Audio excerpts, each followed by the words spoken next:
Do you board members agree to continue the public hearing to keep it open to the March 14 meeting of this board here in this room at 7 o'clock p.m.? Yes. Motion to that effect? Motion. Is there a second? Second. All in favor, say aye. Aye. Okay, motion passes. Now we'll move to item number 2 on the agenda, Monsey Lumber. Record is Monsey Lumber, Ohio. Is the applicant present?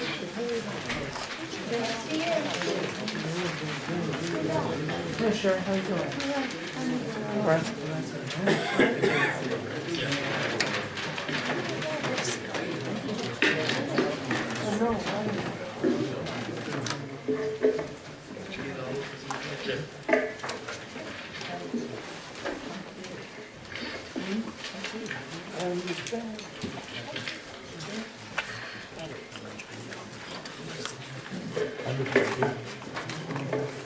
Okay.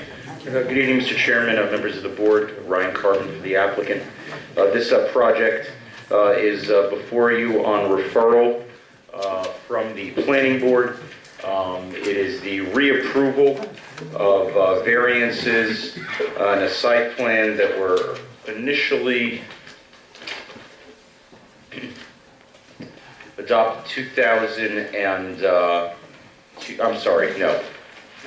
This is pursuant to a referral that effectuates a zone change that was granted by the village board in 2016, by which the Monsey Lumber site, which fronts on North Main Street, 2 tax lots were added to the Monsey Lumber assemblage in order to have easier vehicular movement in and out, as well as to provide for the outdoor storage and stacking the lumber to reduce the frequency of deliveries.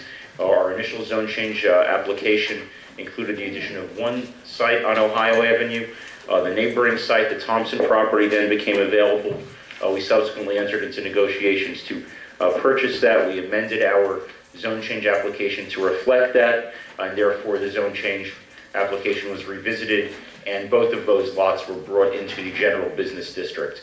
So this is now a use which is permitted by right on both of the lots that are shown before you, and will be used for the storage of our product. However, because of the nature of where the stacking takes place, even though the property borders other lots which are owned by the Homer Lee Corporation, because it's not identical ownership of corporate entities, it is nonetheless viewed as a zero setback, even though we're set back from ourselves. We have agreed, it came up in the course of the discussion with the planning board, to make sure that there is a buffer that goes all the way down a vegetative buffer that goes down the eastern property line of tax lot 57.23-1-14.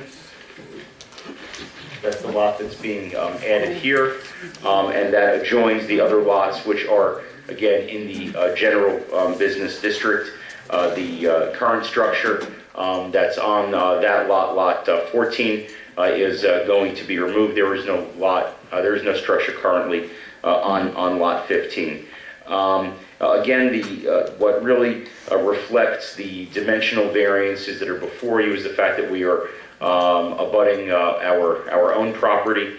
As the village board found in granting the zone change, and the planning board in recommending the zone change, and adopting the consequent negative declaration, that the ability to utilize these lots more efficiently for commercial purposes would reduce the truck traffic, provide for better ingress and egress from those trucks that are currently utilizing the site, allow more on-site storage, which reduces the need for delivery, and again, we are providing an appropriate buffering between the residential use on tax lot 13 and the extension of the zoning district boundary on tax lot 14.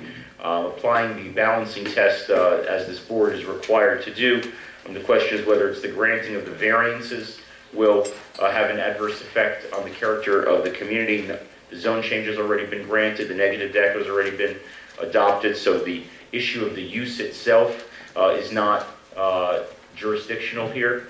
It's just with respect to the bulk variances, and those bulk variances would affect us as the neighbors. So when you weigh the detriment to the neighbors versus the benefit to the applicant, we, on behalf of Homer Lee Court, Monsey Lumber, or any of the surrounding entities, don't believe it will be a detriment. It will enhance the business area. We know that Monsey Lumber has operated in the village of Spring Valley for decades proudly, and has been a solid corporate citizen here, appreciates the wonderful working relationship it's had with the village over the years, as well as the ability to participate in the village's growth, hire local people, drivers, workers, etc.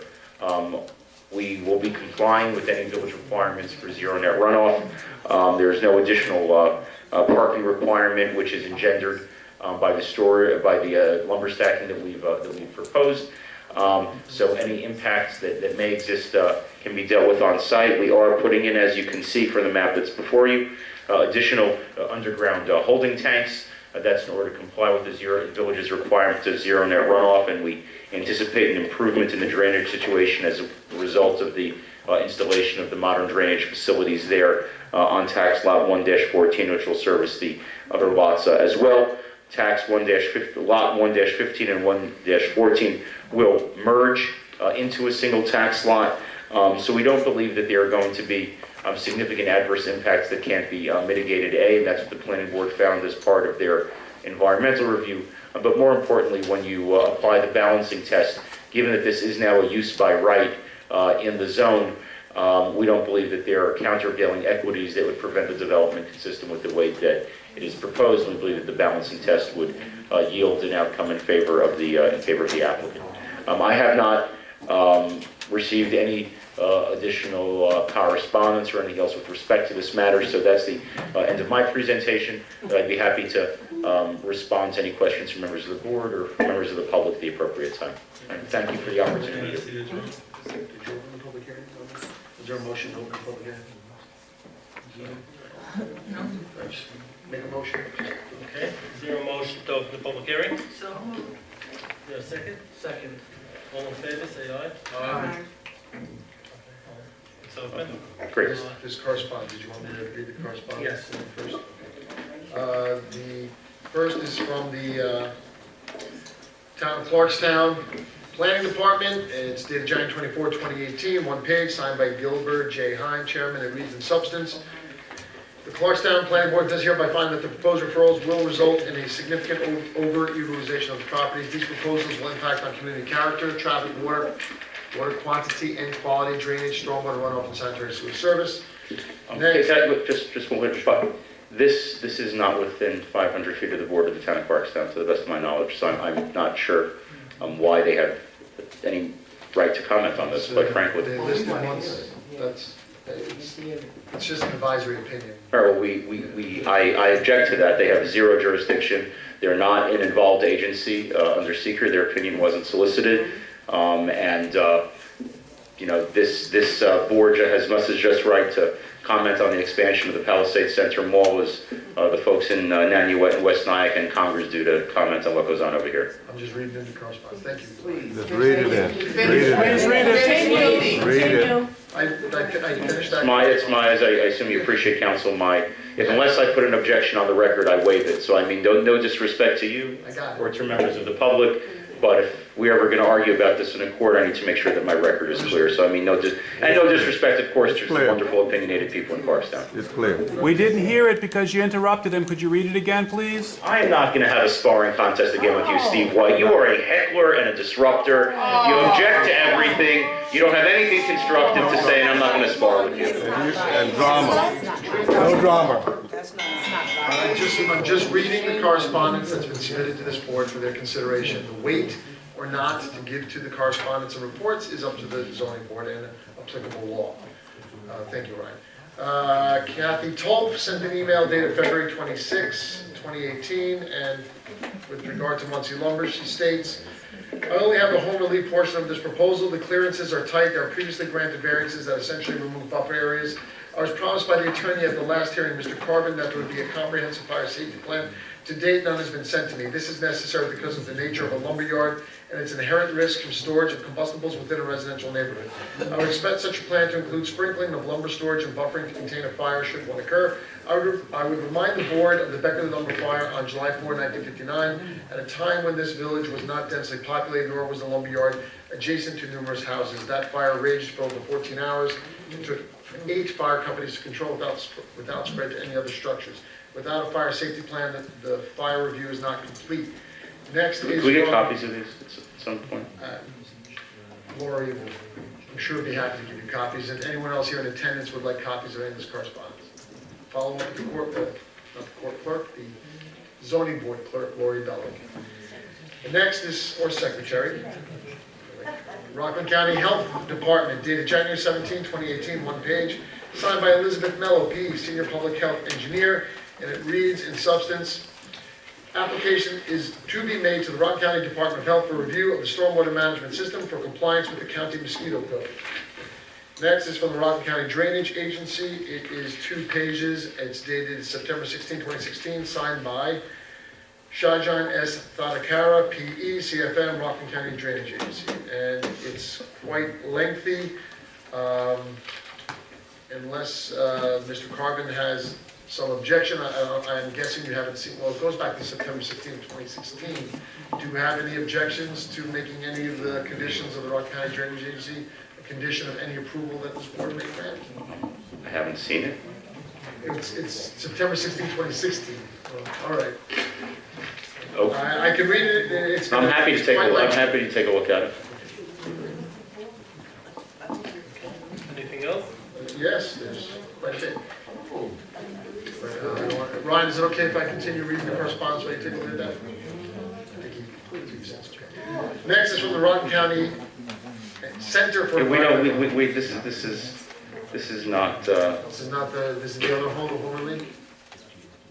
this refers, I don't stipulate to this. I'm not sure. I've never seen this before. It says Monsey lumber concrete pad.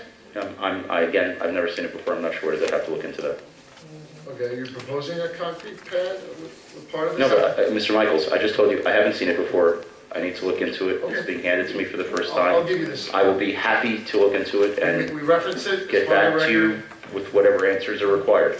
The board has this correspondence, and you haven't read it already. It goes back well over a year, so if you haven't read it recently, you may want to read it again.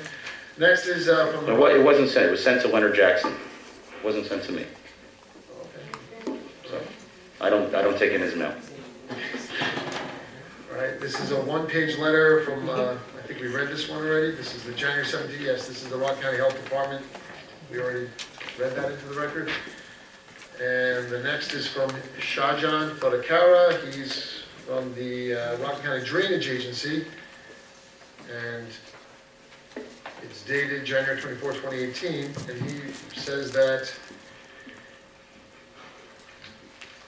the Rockland County Drainage Agency has previously reviewed the above referenced site and determined that it is within the jurisdiction. Please see the attached PDF copy of the RCDA Notice of Violation letter dated July 1, 2016 regarding above referenced subject previously mailed/emailed. As indicated in the letter, the site and the property owner are currently in violation of the Rockland County Stream Control Act, Chapter 846. The applicant has filed a Stream Control Act permit application to address the violation. However, to date, the review comments have not been addressed. Please have the applicant address all outstanding comments indicated on the attached RCDA comment letter for permit application number 16-11.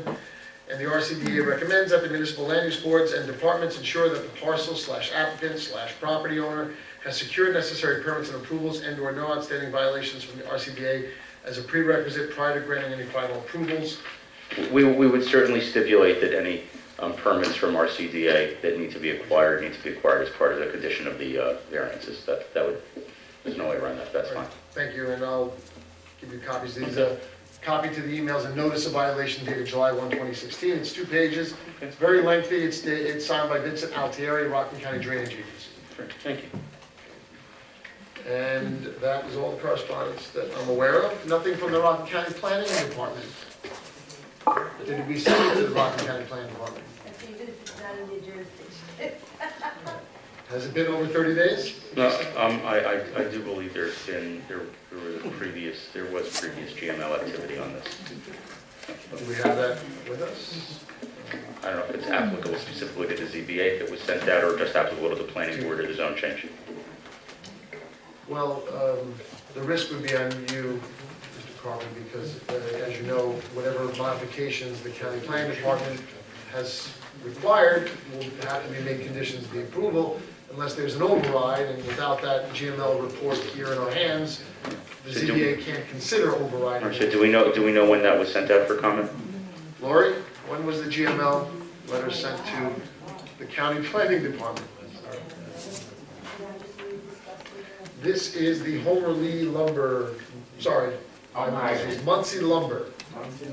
We're talking about Ohio right now. Okay, it was way over 31 days ago, I mean, way over. Because it was done, it had to be around January 17th. We don't recall seeing correspondence from them on this application, from the county planning department? The only one that I received correspondence from basically was the drainage agency, that was the biggest, Okay, okay? thank you. That's it for Okay. correspondence. Anything else you want to tell us? Be happy to answer any questions or wait till the hearing is Questions from concluded. the board? Any comments from the public? Thank you, Mr. Chairman.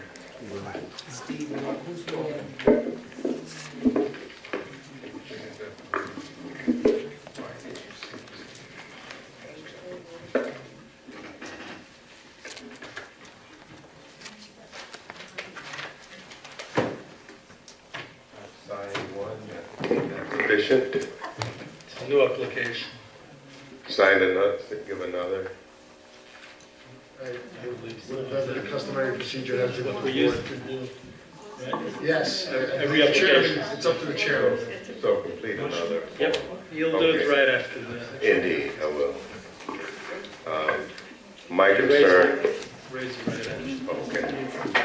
I, Charles Bradford, do solemnly affirm or attest that the testimony I'm about to give is the truth to the best of my ability and knowledge. Your name and address for the record. 26 Ridge Avenue, Spring Valley, New York. Okay. May continue. My concern is how the encroachment process in the village continues to occur. I look at the requested variance or variances. The minimum front yard is 15 feet, but they are proposing 0.7. They are nowhere near to the required feet. And I look at the rear yard, 20 feet is required, and they're proposing 0. So if this continues, it's subtle, it looks innocuous, but what happens is each of the applications ask for variances, and these variances, my question is, why is it that the structures or the requests can't be built or designed within the requirements of that area? Thank you. Thank you. Anybody else? I'll leave it with the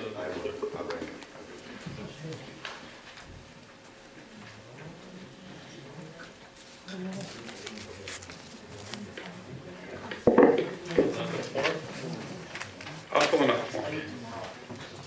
I did, on the one form I filled out, I put down all the items on the one form, but I could fill out a separate form for each item if you'd like me to. You listed every application on the single form? Yes. Lori, you can just make copies of that single form and put one in each file. Legally, that's my counsel, I think that's fine. Good. raise your hand. Want to read it? Yeah, but. Oh, it's here, okay. I, Stephen White, do solemnly affirm or attest that the testimony I'm about to give is the truth to the best of my ability and knowledge. Name and address for the record. Stephen White, 10 Garden Place. You may continue. So again, I'm concerned that perhaps the zoning board members were not provided with all the documents or had enough time to review all the documents that came, the comments from the town of Clarkstown. I think we're not sure if the town of Clarkstown is within the jurisdiction. I know that it comes all the way to Bethune, which is only 2 blocks from there. So if you go by as the crow flies, it's quite possible there's a piece of Clarkstown. That's close enough? I don't know. But I think that's one thing that should be checked. Also, it makes me feel uncomfortable when the timing for notification of the county, et cetera, is not known the exact date, and it's just, as far as someone can recollect, it's a long time ago. I think those kinds of things are very important, that everything be documented correctly. As far as the property being a good neighbor, we've just heard that they're in violation of the Rockland County Drainage Agency. We know that that's the Pascack Brook that it drains into. Pascack Brook is a drinking water source. Pascack Brook is a very vulnerable environmental area. It's a protected Rockland County stream. So that's where that drainage goes to, is to our Pascack Brook. Also, with regards to the history of the property, this property was not supposed to be used for this purpose because these kinds of trucks aren't allowed on those streets. If you look at Ohio, Fred Hecht, the streets that it's bordering, Columbus, Fred Hecht, I think, none of those streets in the village of Spring Valley, there are only certain streets that you're allowed to put those kind of big, heavy trucks on. And so there was, a long time ago, an excuse made for them to bring up just one street there. The issue hasn't really been, there's been issues with trucks coming in and out of the property, but there's also an issue with trucks, especially the big semi-trucks, entering and exiting onto Route 45 from the side streets. And the idea was it was going to be a small lumber yard, and therefore it wouldn't cause that much of a impression up on the main street, because there wouldn't be that many of these big semi-trucks coming in and out. So the permission was granted based on that special permission that they said, well, and they promised that it wouldn't get too big, but now they're expanding. And now they're increasing and buying more lots, and they want to bring in more items. And it definitely will be more loads. Those semi-trucks are fully loaded when they come in. And there's no way to bring in more wood without having more trips. It's not like they're making multiple little trips to bring in wood on small trucks, and it'll be lesser now because they're putting on big trucks. They're already coming in on the biggest possible trucks, and they're fully loaded. I know because I live right there. I travel those streets, and quite often when I come off of Linden and I want to go down Route 45, there's a big semi-truck, half jackknife, trying to get onto Route 45. And they were given permission for that because it wasn't going to happen too often. But as it keeps happening more and more often, especially with all the increased traffic on Route 45, and the more trucks, it does cause a problem. So I feel that anything that they're asking for to expand the size, whether it's 20 feet here or 15 feet there, is going to be causing extra burden upon our already very heavily congested and residential area. So I had one more question. There was an FAR mentioned in there somewhere. It said FAR .3 required, .8 provided. I'm not sure how FAR plays into, this is mostly a parking lot from what I understand. Why is the FAR involved? That's not mentioned in the agenda item. Is it in your? I'm looking right after it's on the agenda, right after the parking, right before the parking spaces. Oh, you're looking at number 3, that's the whole. That's number B 3. aspect. You're looking at That's- the We're Okay. still on number That's 2. number 3. Okay, well, I noticed that the lawyer was talking about the number of parking spaces, so I thought he was discussing both. So that's why I went to that. So I'll wait for the next one, then I'll bring up the FAR on the next one if you like. Those are all my comments. Thank you very much. Thank you. Anybody else? Yeah, I'll say something. So Steve is happy. How are you? I'll fill out one of these. Want to raise your right hand? Sure. I, Vivian Street, do solemnly affirm or attest that the testimony I'm about to give is the truth to the best of my ability and knowledge. So I had a couple of questions. Your name and address. Oh, Vivian Street, 55 Creekside Circle, Spring Valley, Okay. New York, right down the street. So I didn't hear anything about environmental impact study, about Route 45. This project, we're only talking about Ohio Avenue, but it also includes Homer Lee, which is your next project. Did anyone do an environmental impact study to talk about the trucks that Steve just mentioned?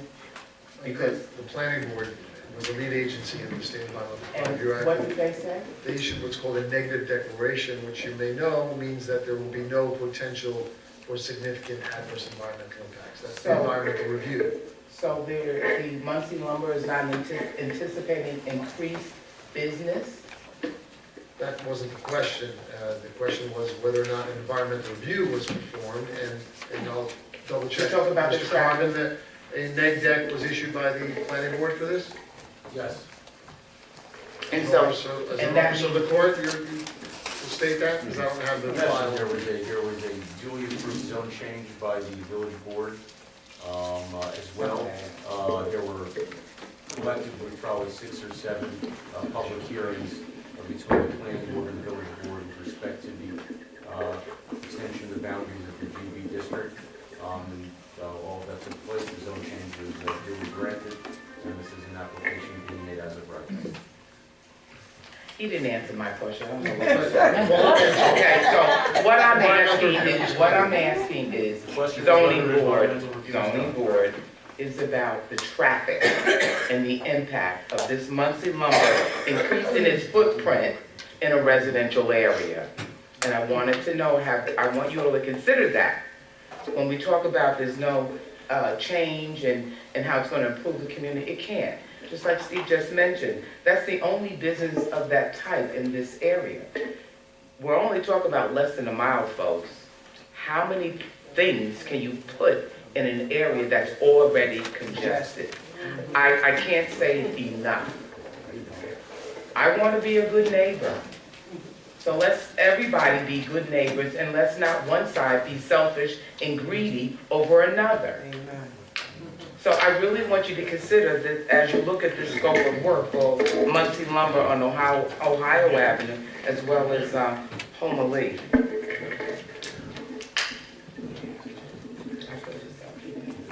Thank you. Anybody else? All of these come back.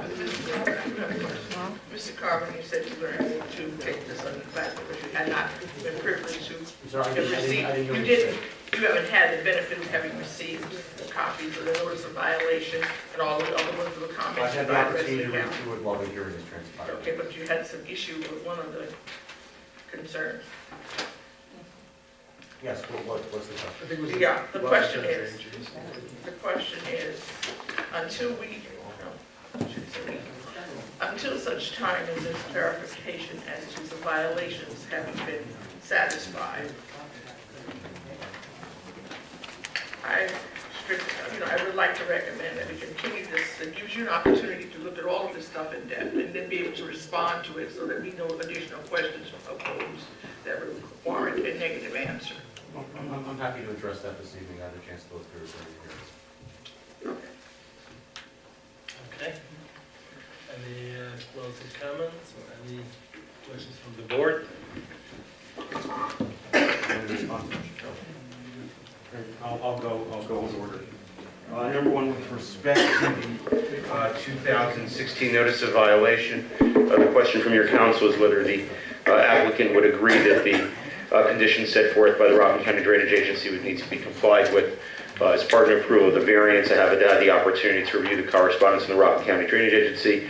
Ms. Caldwell, and we will agree to that request that any variances be contingent and coincident with the satisfaction of the Rockland County Drainage Agency. I do understand that Mr. Leonard Jackson has prepared a response to the Drainage Agency's requests, and that would need to be completed as part of the final site plan here. So we would certainly agree that no map would be signed until the concerns of the Rockland County Drainage Agency would be satisfied. I have no problem with that. That's number one. Number two, with respect to the town of Clarkstown, we set forth our point of view earlier. I would just note that the town of Clarkstown objected to absolutely everything that was proposed for the same reason. So, I think whenever anybody is reflexively for things or reflexively against things, it doesn't exactly suggest that there was a lot of careful analysis and that people just have opinions one way or another about things. I would note that your deputy clerk noted that the matter was sent out for general municipal law review on or about January 17th, and that 31 days hence has expired. With respect to the issue raised about Ohio Avenue, the village code defines Ohio Avenue as a wide street. This was raised both before the village board as well as by the planning board. Your village code. Excuse me. Your village code categorizes streets based on wide streets and narrow streets. This was raised, interestingly, by the same objectant. He was corrected at the time by the village board at that time. But Ohio Avenue is a wide street pursuant to the listing in your village code. With respect to the operation of the lumber yard itself and representations that it is only going to be a small lumber yard, I don't know what representations were necessarily made in the 1970s. What I do know is that the property that's before you was rezoned just this past year to be in the GB district based on an up-to-date review by your outside. Mr. Chairman, it's very difficult to answer people's questions when there's constant.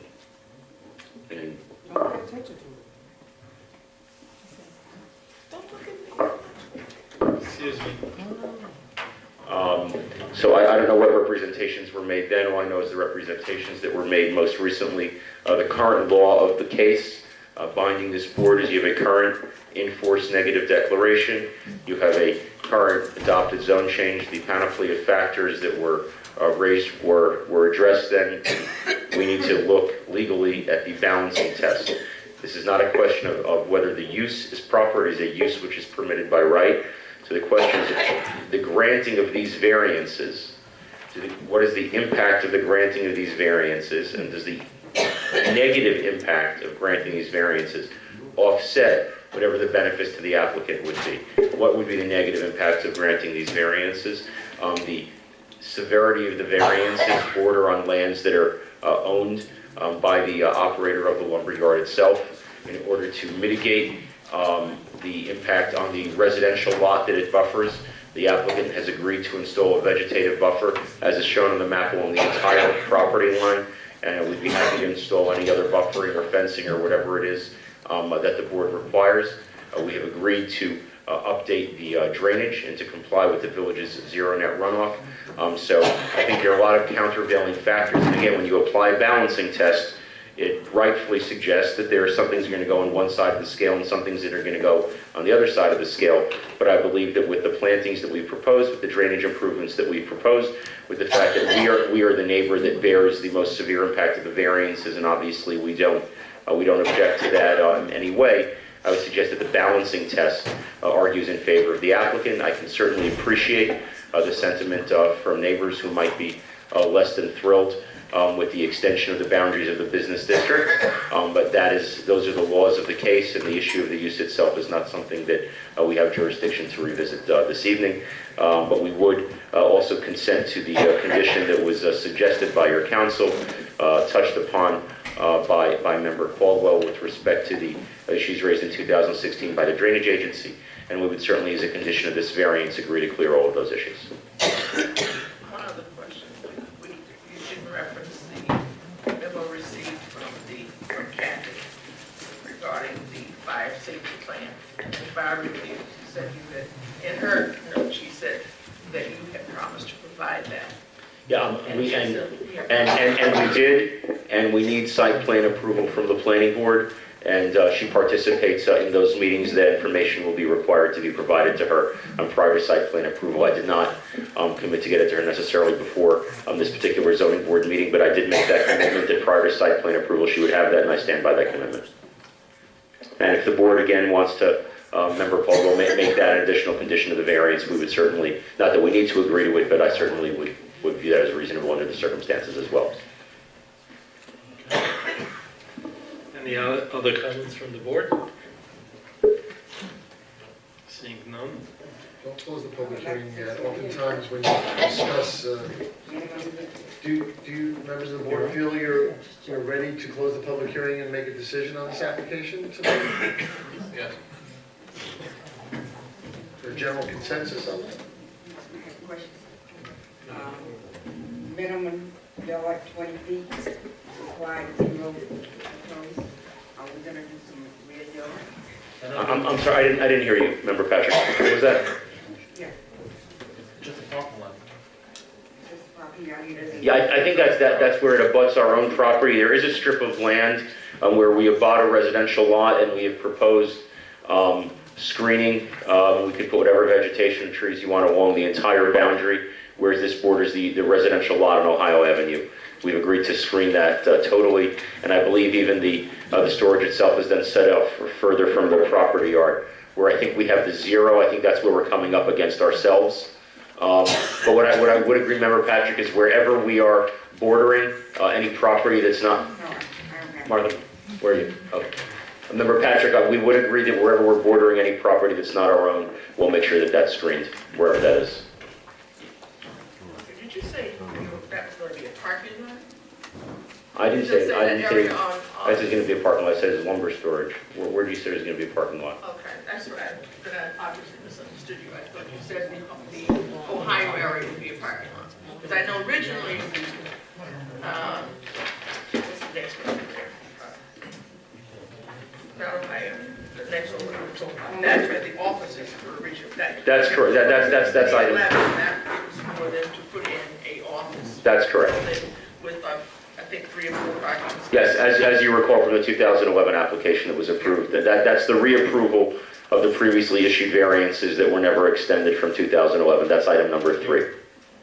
But we will, just to recapture the conditions, we will agree, Member Caldwell, to make sure that the notice of that the violation conditions on the drainage agency permit are cleared. We will agree to the requirements in the most recent email as well. We will put the screening on the neighboring bordering owner on Ohio Avenue, and we'll make sure that prior to final site plan approval, the fire safety plan is reviewed by Ms. Toll. We're ready to close the public hearing?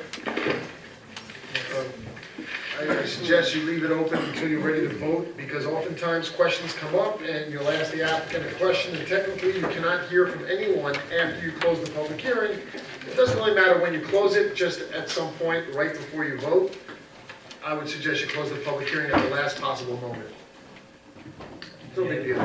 Just hold it off until right before you vote. Mr. White.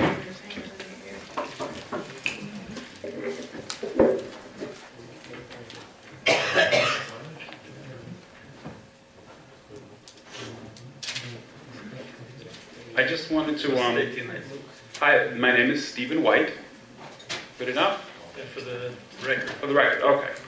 And I just wanted to add, I had gone to the village codes to see which are the streets where trucks are allowed. And the following public streets or highways in the village of Spring Valley are designated as capable of handling vehicles in excess of 30 feet or 11 tons.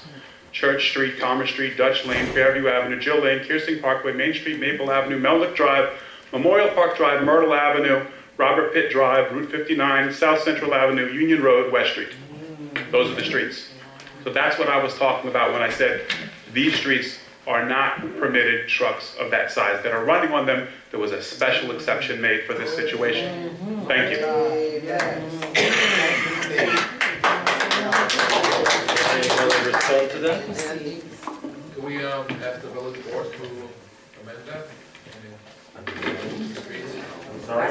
Village board should add those 2 streets? Well, whatever the village board chooses, chooses to do, if there is a previous, permission or something that was granted with respect to whatever, has been outlined over here, I presume that will stand.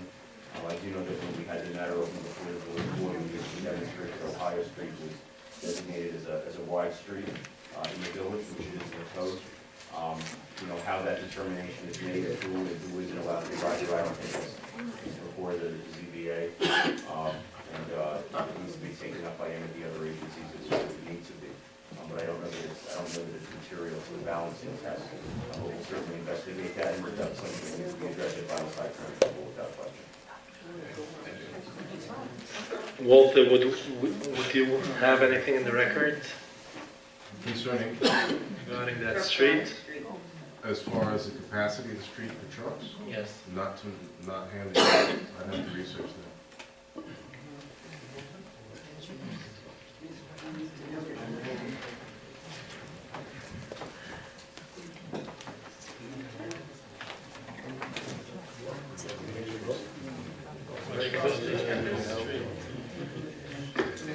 I think that's more a question of enforcement by the police. If a truck is exceeding, or perhaps code enforcement officers here in the village, if a vehicle, a motor vehicle is driving on a street in violation of whatever the state law may be, if it's a state highway, if it's a local village road, and it's in violation of the village code as to weight or size, then that's an enforcement issue, in my legal opinion. So I would lean toward that this is not something that's within your purview when reviewing applications for area variances. It's a motor vehicle traffic question, enforcement issue, rather than a land use issue, which is predominantly your concern. But this is a use, this is a land use. They've changed the zone from residential to a business. And if you can't get these trucks here, we would be remiss if we approved something that is in violation of regular law. Now, if they get, and if the village waives that or gives them whatever they need so that they can now run these trucks on these roads, then that's different. But to do it with the question still in the air as to whether or not it's legal to put those trucks on the road, you think the zoning board should go ahead and make a decision? Well, I'm not saying whether or not you should make a decision particularly to that question, yes, because, if I may make an analogy, you have an applicant who is subject to a federal agency, whatever, the U.S. Army Corps of Engineers has some jurisdiction. I know that's not something that comes up in Spring Valley, but when you have the U.S. Army Corps of Engineers that exercises jurisdiction over some aspect of the land use project, the applicant needs to get approval from the U.S. Army Corps of Engineers, or will face enforcement action from the U.S. Army Corps of Engineers. It's not something that's within the purview of the ZBA. So the analogy here is, if there are trucks that are driving on a street that is in violation of state, county, or village local law because of the size or the weight of the truck, then that is a subject of enforcement by the applicable agency. It's not something that the zoning board weighs as part of the 5 considerations that you're mandated by state law to consider. That's my legal opinion. I would know, Mr. Michaels, we're currently operating, having a placement violation, all those trucks continue to operate.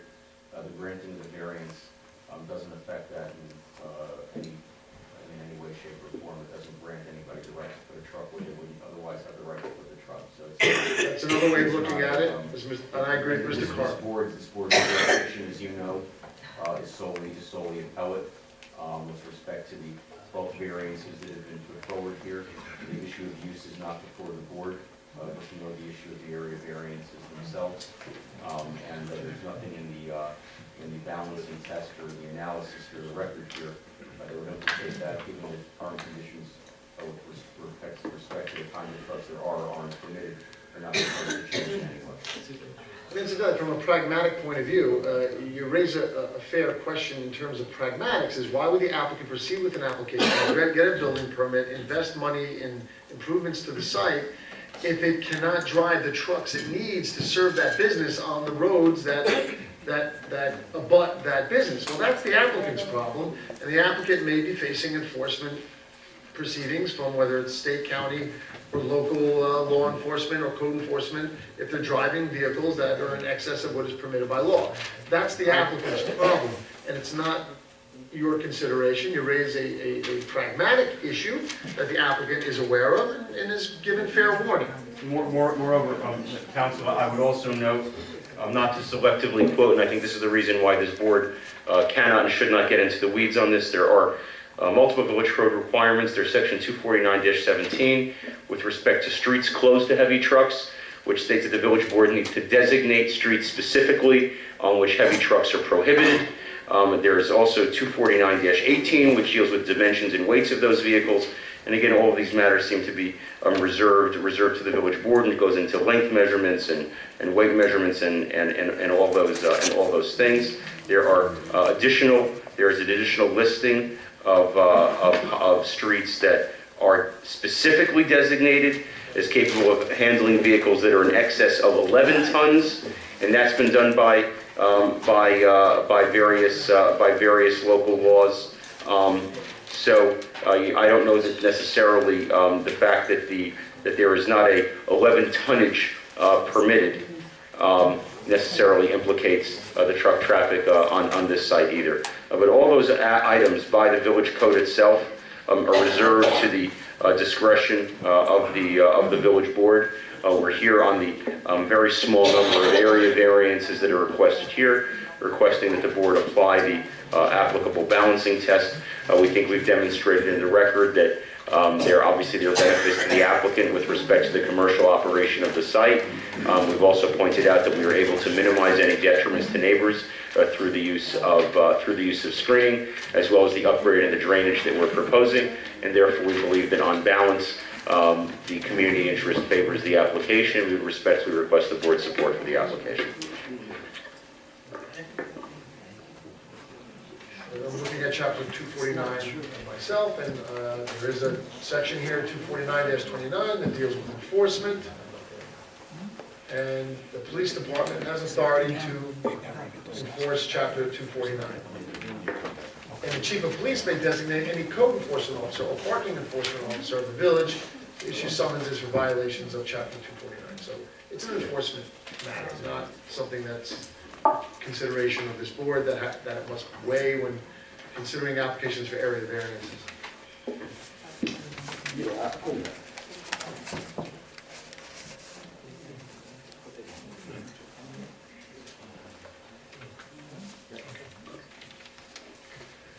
Okay, are we ready to close the public hearing? I guess. Wait until the last minute, I have comment. Wait until the last minute, so I have comment. You didn't close it yet. No. That was my legal counsel, that the board should not close the public hearing until they're ready to vote, in case they have further questions for the applicant. Usually the applicant's engineer, architect, surveyor. It's not to reopen keep the public hearing for the public to keep speaking over and over again. I mean, I think we said at the beginning of the meeting there was going to be a limit to speaking. Respectfully, I stayed within my...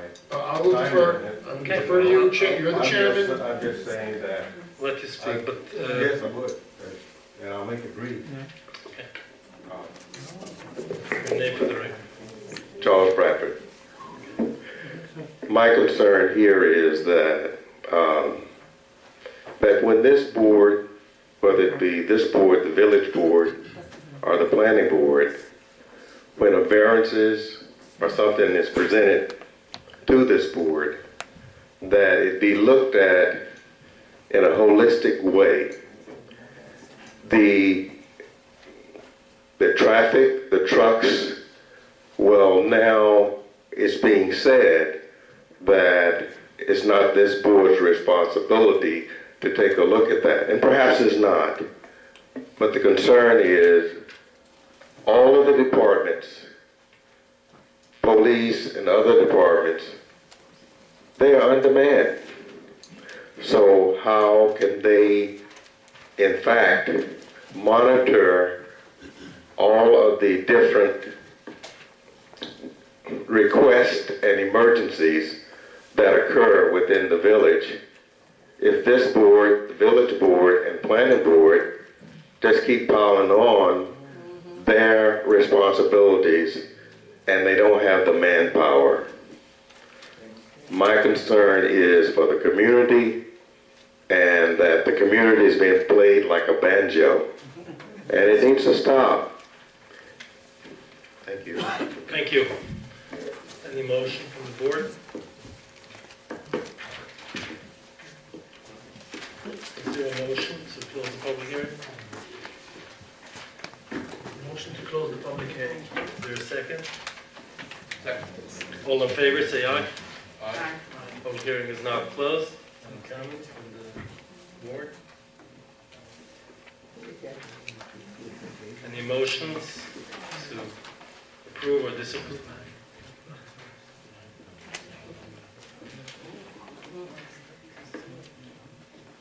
Any motion to approve, disapprove, continue?